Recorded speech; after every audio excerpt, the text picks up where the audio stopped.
Yo, what's good guys? I'm going to be showing you a trap base that's built into one of the bus stops, and for that we're going to need a chair, which you can get the blueprint from finding them in one of these crates or in a sunken chest. You have a 2% chance in the sunken chest and you have a 1% chance in the crate to find those. So if you just go out and gather a bunch of those, you have a fairly good chance of finding one of the blueprints relatively quickly.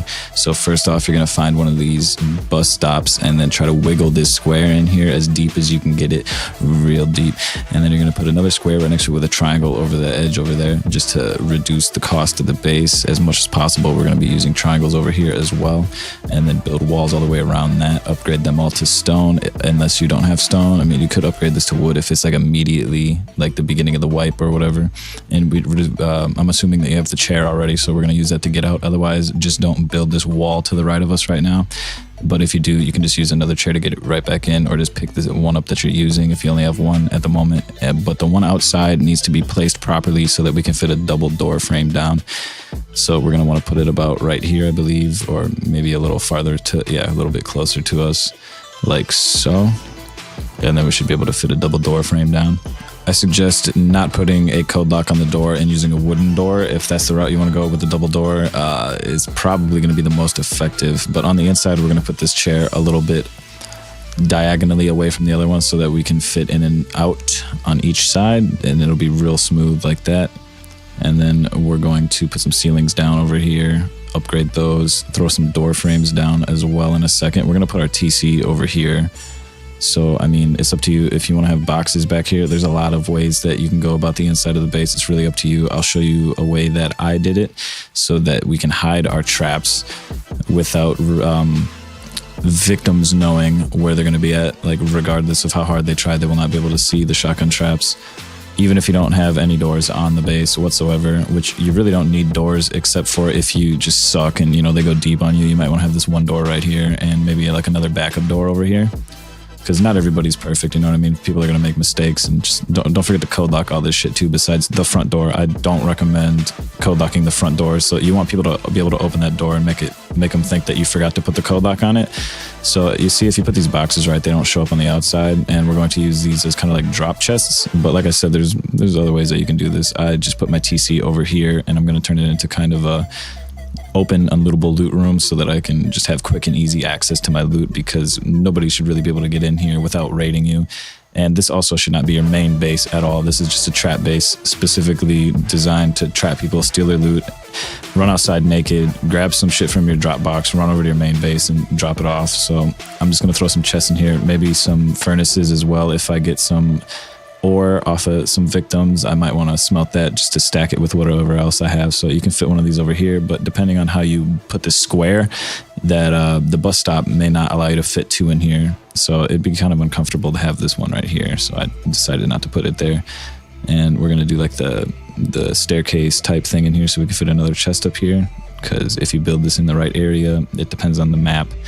You might be like near a highly populated area and you're going to want to have a ton of chests in here. So we're just going to throw this up on the top, and you can also fit some small chests off to the side like this too. And it's up to you if you want to code lock it or not. If you want to waste the materials doing that, it's up to you, but you really don't need to code lock any of your chests in here. Except for the two that we're going to be using on the bench that you access from the outside, you want to have some code locks on those. So if we can just hop up here real quick, I'll show you what the upkeep cost is. Super cheap, really not that bad. Also, don't forget to code lock your TC. You might want to do that before you put the staircase down. And then we're going to put our sleeping bag inside of here, which is going to be kind of our like secondary airlock. If we die, we come in here. We've got some of our backup loot. If they make it through the shotgun trap somehow, or you just didn't have enough ammo to kill them, we got a little backup area over here. So next I'm going to show you how to put the shotgun traps down. It really doesn't matter because they're going to get slaughtered if they're on the other side of this door regardless, but just in case, you might want to face them towards the chair like this. And then if you are feeling like you just want to extra slaughter them, you can put another one up on the top.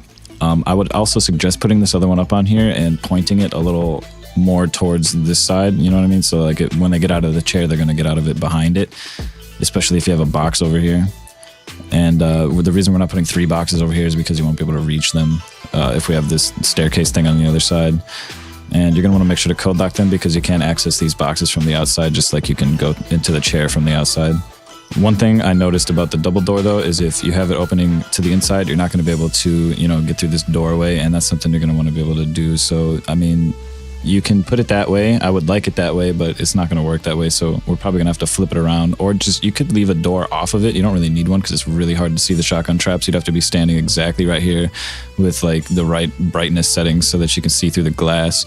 And from over there, you can't see it at all. So, I mean, like, you really don't need the front door, but it does help to have one. So it's up to you if you want to put one down or not. So I'll show you a little test of how this would work. Just spawn a player in here, load up the shotgun traps, and then when they get out of the chair, they make a noise.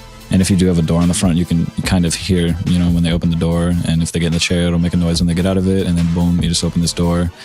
But the reason I do suggest having a door on the front rather than not would be because they can reach inside of your base and loot those dead bodies. And also over here, you maybe want like a different way to see when they're in your base. You could put a window over here if you have some like reinforced window bars to put in here that you can pick up and repair for super cheap, or like the glass window. You could throw it in here, pick it up, go peek, run back, place it down if they're not dead yet.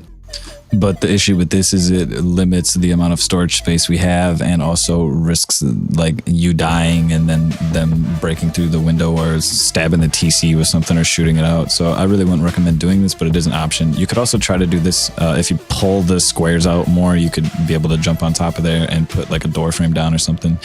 But I would recommend building it how I have it, pushed all the way in, so that you don't have to increase the cost of the base overall. This is the cheapest way to do it. But yeah, here's an example of the window with the metal bars, and maybe put some shutters on there or something. But I don't really like this too much. It's just an option because, you know, everybody likes something different. Just giving you guys some options of ways that you could visibly see when they're coming in here, because this requires you to have your headphones on to hear when they come in your base. And also, I'd probably just put a wall there, but you'd only be able to fit like 1 or 2 small boxes over here while still being able to access them if you want to put a large box where we're standing right now. And I mean, I would just leave it open and put 2 boxes in there like I had it to begin with. But, you know, here's some extra options depending on how you build the inside of it. And also depending on how you get the squares in here, there's really like an infinite amount of possibilities to the inside of this base. And also the trick to putting these boxes correctly is you push it all the way to the back and then just bring it forward a little tiny bit. So you push it until it doesn't move, and then bring it forward about that much, and it doesn't stick out of the back so nobody can break your boxes from the outside.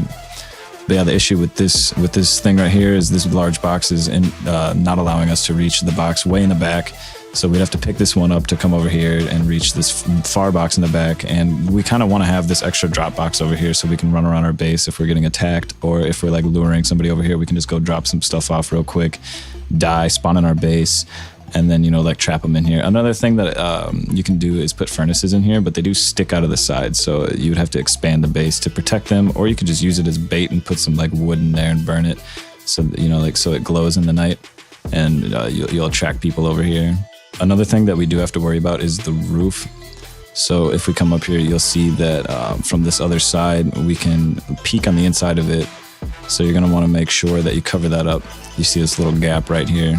Players would be able to throw like bean can grenades in here, or on the right side, they could fire arrow your TC from the outside. So it does up the cost to the base, but I would recommend placing this down and upgrading it to stone for sure. And then the whole issue with the front door, make sure you put it on the right way that you want it, at least. If you open it inward, you're going to have some troubles getting through this side door over here because it'll block you. So you might want to place it the other way.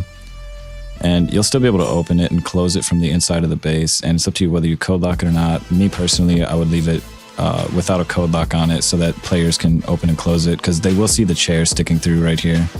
And they might be curious as to what's behind it. They open it and they can see that there's a chair right here. You could leave the inside door open as well, because it's really hard to see the shotgun trap. So they could see that the door's open and there's a chair that they can get inside. And then they'll just, you know, be fully baited. You could also leave wooden doors on here as well. I mean, there's really no reason to waste metal on these sheet metal doors. And you could also just make these door frames wood as well. As long as you have enough ammo in your shotgun traps, you really don't have anything to worry about, because it's pretty much like 100% they're gonna die, because when they sit in the chair, they can't move, they can't really turn far enough to see the shotgun trap. And if they can, it's like they have no other option other than to stand up, and when they stand up, they're gonna die. So I mean, do whatever you can to reduce the cost of this base, because I do not recommend this being your main base, and I don't want you to waste time, you know, farming for this base, because it is super cheap. You should be able to farm for this base in a few minutes, like maybe like 10-20 minutes, and you've got this base built. So right now I'm just testing the placement of the shotgun trap on the ceiling. So when you get out of the chair, you're gonna land behind it. So just in case, we're gonna point this one facing in the direction of where we stand out of the chair, which is about right here. So you see we come in, get out of the chair, and they're always gonna go behind the chair. So if you just crouch in the position that you get out of, you can point it directly at your face, and then it's just to ensure that they die no matter what. And you know, like some people are super smart and they'll just move immediately as soon as they get out of the chair to dodge a shotgun trap, and then they'll just hide in the corner by the door. So we just want to make sure that that doesn't happen, and you'll see that it just completely annihilates them. They have absolutely no chance of hiding with this trap base. So the way I would go about using this base is waiting until they open the door, get in the chair, get out of the chair, because it makes a noise when they get out of the chair and when they open the door. But when they sit in the chair, it does not make a noise. And then I'll just design this room really however you want. The way that I do it right now, you can fit the most boxes in there along with this furnace on the side, but you could also fit 3 boxes on the bottom instead of having the furnace. And then you could put this box on the top as well, along with some smaller boxes. If you decide to not put any boxes on the bench other than 2 small boxes for drop-off loot, if we're going to put the wall on that side, you're only going to be able to really fit 2 or 3 small boxes back there. So here's the build cost of the base in its current state. And we could get rid of some things. So also here's the upkeep for it in the current state, which I recommend building it in the state that it's in right now, because it's the cheapest way possible to do it. And if you decide to upgrade everything to stone, just because you don't want to take fire damage from anything, or, you know, like whatever the case may be, somebody breaks in, you die, and they just hatch it through that door frame, this is what the cost would be for a fully stone version of this. And that's all I got for you guys today. I'm about to show you the cost for the chair in case you're interested and you don't know what it is. Here it is. It's super cheap for these chairs, just in case somebody destroys the one on the outside. You never know, because it is exposed. But thank you guys for watching, and I'll catch you next time. If you like the video, drop a like on the video. Tell me what you want to see next time. I will be working on a trio base and a solo modded base next, so let me know what I should do after that in the comments. Peace.